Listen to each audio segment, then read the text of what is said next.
Skilled workers around the world are asking the same question in 2025: Singapore or Australia? One is booming in logistics and tech, the other dominates mining and engineering. Both offer opportunity, stability, and a path forward. But which country actually offers a better future for you and your career? If you're thinking about moving abroad for work, this decision could change your life. It's not just about salary, it's about visa access, job growth, cost of living, and the long-term lifestyle you want. We've broken down the numbers, the policies, and the real-world experiences to help you decide. The answer may surprise you. Let's dive in. Section 1. Job Market Overview. Let's start with the job market. Both Singapore and Australia are growing rapidly, but they are excelling in different areas. In Singapore, the tech and logistics industries are on fire. The country is a global hub for information technology, with major companies like Google, Facebook, and Amazon setting up regional offices. In fact, demand for skilled workers in fields like software development, cybersecurity, and data science is expected to surge by 30% in the next few years. Healthcare is another booming sector, with roles for doctors, nurses, and medical researchers growing fast due to the country's aging population and cutting-edge healthcare system. On the other hand, Australia's job market is largely driven by industries like mining, engineering, and construction. In 2025, Australia is expected to see a high demand for skilled workers in fields like civil engineering, mining engineering, and architecture. The country's mining sector is thriving, especially with the increasing global demand for minerals and energy resources. Jobs related to renewable energy and sustainability are also expanding rapidly, with Australia making major investments in green technology. Both countries are growing, but the sectors that are booming are different. Singapore's focus on tech and healthcare provides a wealth of opportunities for professionals in those fields. Meanwhile, Australia's demand for skilled workers in engineering, mining, and construction makes it the top choice for those with a technical background. For a clearer picture, let's look at some real numbers. According to data from the Singapore Ministry of Manpower, demand for IT professionals has increased by 25% over the last year. Meanwhile, in Australia, the Department of Employment reports that demand for construction workers has risen by 18%, particularly in urban development projects and infrastructure expansion. Both countries have a lot to offer, but the key takeaway here is that the opportunities depend heavily on your field of expertise. If you're a tech or healthcare professional, Singapore is the place to be. But if you have a background in engineering or construction, Australia might just be your next. Section 3. Salaries and cost of living. Let's talk about money, specifically how far your salary will go in both Singapore and Australia. It's not just about how much you earn, but also how much you get to keep and how expensive life is in each country. Starting with Singapore, salaries are competitive, but the cost of living can be high, especially when it comes to housing and everyday expenses.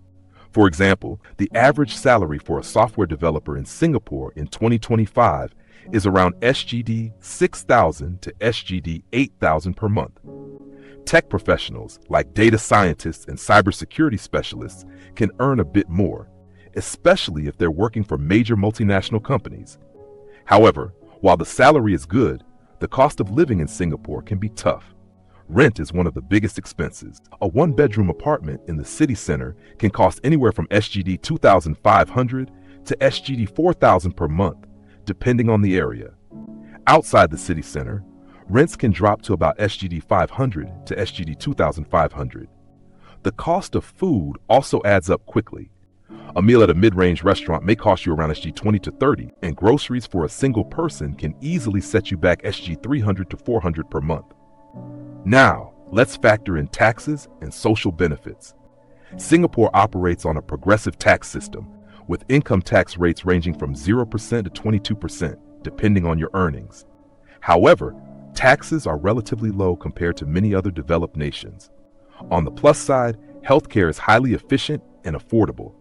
The government provides strong subsidies for residents, meaning healthcare costs won't eat up your salary as they might in other countries.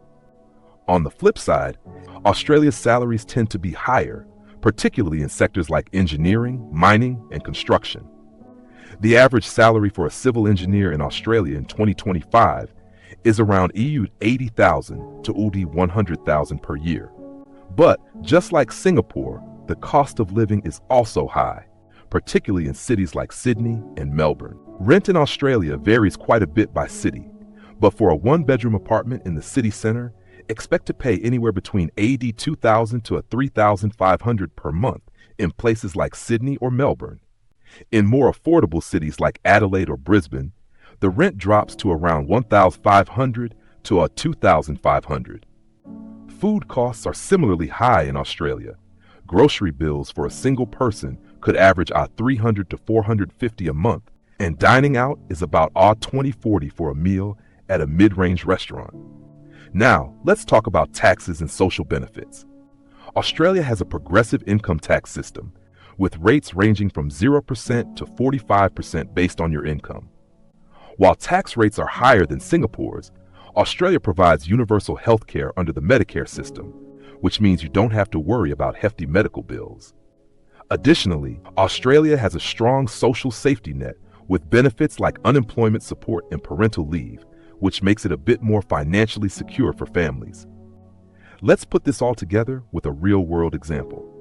Imagine you're a single tech worker earning SGD 7,500 per month in Singapore. After taxes, you're looking at around SGD 6,500. Your rent might take up about SGD 2,500 for a city center apartment, and food and transportation could cost another SGD 1,000.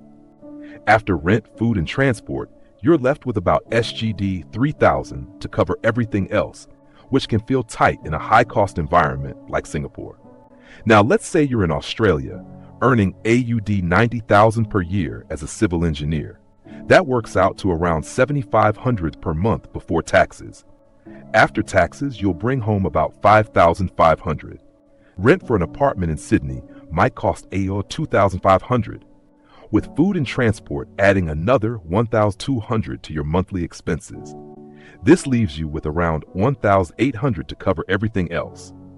While the salary is higher in Australia, it's clear that the cost of living is also a significant factor to consider.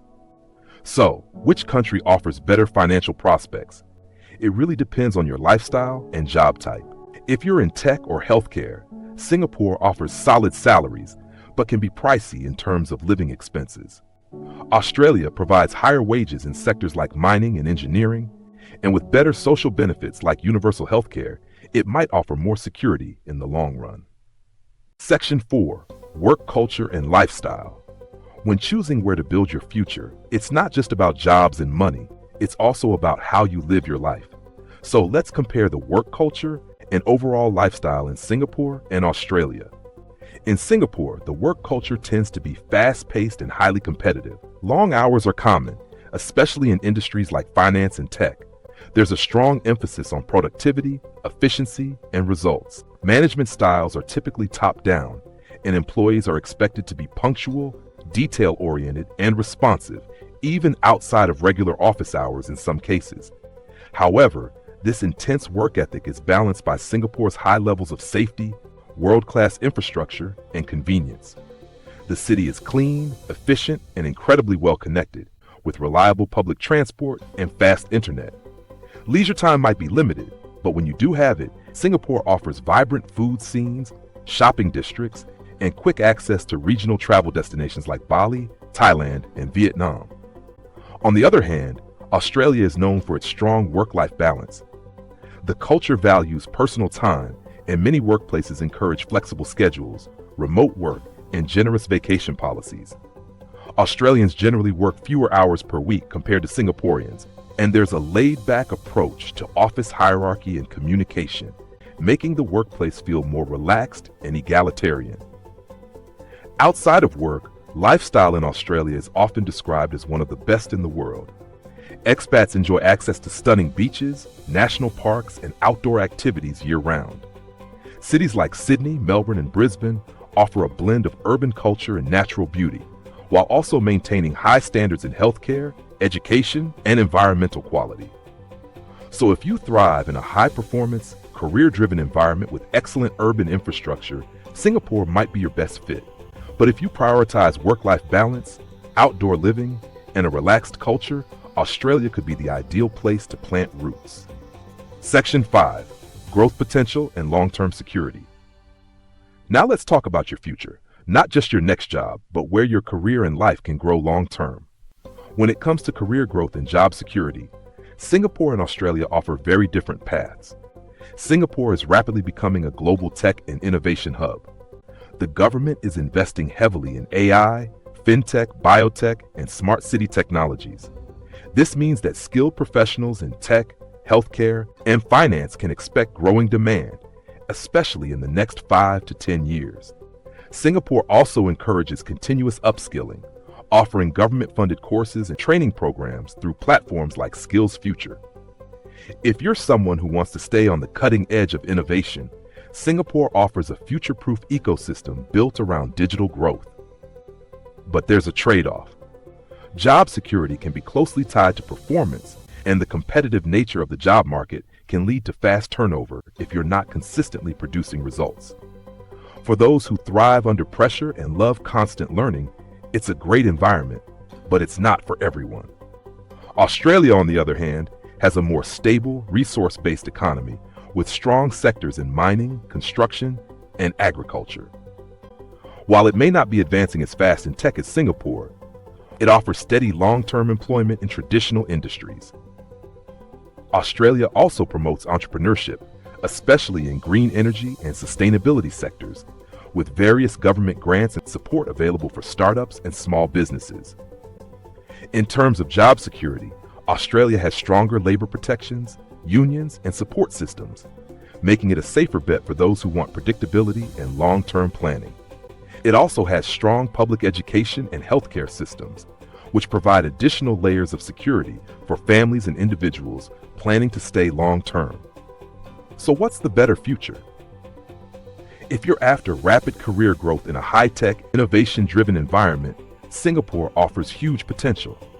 But if you're looking for long-term stability, strong worker rights, and opportunities to build a family-friendly life, Australia might be the smarter long game. So, Singapore or Australia, where should you go? If you're a tech professional, healthcare worker, or someone passionate about innovation, Singapore offers a fast-forward environment with excellent salaries and a strong focus on upskilling. It's perfect for ambitious individuals looking to climb the ladder quickly in sectors like IT, finance, or biotechnology. But if you're in engineering, construction, or mining, and you value work-life balance, social benefits, and long-term family security, Australia might be the better fit. With higher salaries in trades, better labor protections, and a more relaxed lifestyle, it's a solid choice for those seeking stability. Each country has its own advantages, and the right decision depends on your career, goals, and lifestyle preferences. Now, it's your turn. Which country would you choose and why? Drop your answer in the comments below. We'd love to hear your story. And if this helped you even a little, hit like and subscribe for more expat insights and comparisons that could shape your next big move.